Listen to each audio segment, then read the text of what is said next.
One of the main problems they have is a clash. They see a clash between the culture that they grow up in, the surrounding culture, the culture that helps to shape their minds, and the culture, the religious subculture, that they're asked to be a part of. This issue of culture class, of separating culture from religion, of trying to separate essential Islam from interpretations of Islam, culturally based interpretations of Islam, is a central issue among that 75% of Muslims in America, that invisible 75%. And there are many cultural issues that they bring up. I don't have time to delineate them all, but of course you can imagine what's on the top of their list, the issue of the roles of men and women. No issue looms larger among that silent majority in our community, that invisible majority, than that. And the kids tell me that they have doubts about Islam because they see Islam as subjugating women. I don't want to debate the issue yet. I'm just trying to share with you some information. If you wanted to debate about Islam and women in Islam the other night, that was for the other night. I'm just trying to share some information and outline a very long chapter in my book, in my next book. They say that women are discouraged from attending congregational prayers. Some of them describe the mosque as a men's club, as a young men's Muslim association, the YMMA, one lady wrote. They tell stories of how they were kicked and thrown out of the mosque because they wanted to attend the Friday prayer and not be shunted to some small, dingy, dark room in the back where a couple of other ladies are stranded, where they don't even get to see the speaker. And they have to sit in some closet somewhere listening to the Friday prayer. They tell me these kind of stories, how they fought bravely and maybe with a couple of other sisters and resolutely until they were practically almost bodily thrown out, or at least threatened that way. And so they stopped going. And their connection to the community ended right there.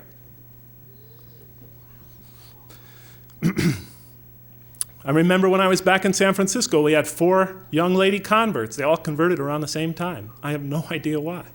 It was almost a miracle.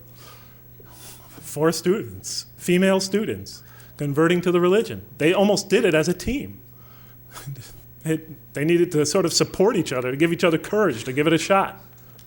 They started attending the nightly prayer, the morning and the nightly prayers, because the Fajr prayer is pretty tough to get up to and get to the mosque for, but these students made it because they loved to hear the Quran recited. Well, several men in the masjid went berserk. What, ladies in the mosque? One man got so irate that he threatened in front of the entire community with the ladies present that if any more women were to show up in the mosque, he was going to throw them out bodily. The ladies didn't want to be the center of controversy. They stopped coming to the mosque. 3 of those ladies aren't Muslims today. There's 3 things we could do. Even though most of us are not scholars, most of us haven't done the type of critical investigative research I thought. Most of us are engineers, mathematicians, or et cetera. We're not social scientists. We're not critical historians. We don't have PhDs in history and the social sciences. Even so, we could still do some things. We could start to approach that issue of separating religion and culture by just being, as Amina said, introspective, by asking ourselves the question, what if? Are we doing something wrong? What things might we be doing wrong? And we could start to the best, with the knowledge we possess, we could already start making progress. We could start saying what things in this religion are more tradition and what things are essential. Because in this context, we have to make that separation. Because we are trying to take this religion to these Americans, these 2nd and 3rd generation and converts and non-Muslims.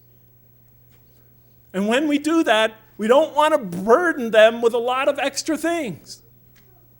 We want to only take them to the essentials, because if you add something that is not essential, you're going to draw them away from the religion. You're going to obscure the truth.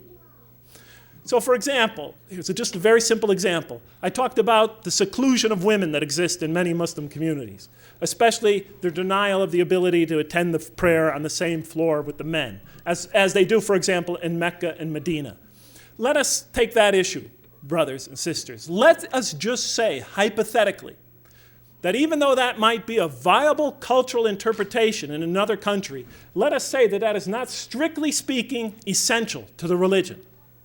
Let us say that we looked in the prophet's record, peace be upon him, and we saw that men and women interacted in the mosque in Medina, attended the prayers in the mosque of Medina, that was a family-friendly environment. Let's say we could prove that case. And I think we can. But let's say we can. I don't want to argue it now.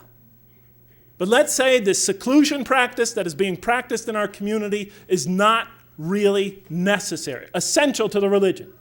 You may have rationalizations for it, but let's say it's not essential to the religion. And now count how many Americans who were interested in Islam, who showed interest in this religion, how many of our children have left the religion aside because of that one issue. Because of that one issue. If that is not essential to this religion, if it is not, strictly speaking, required by this religion, and everywhere that is practiced, that is obscuring people from seeing the truth of Islam, then it's not the press that is driving those people away from the religion. It is not some it's not some Western conspiracy that is preventing them from seeing the truth of Islam. It is us. It is us.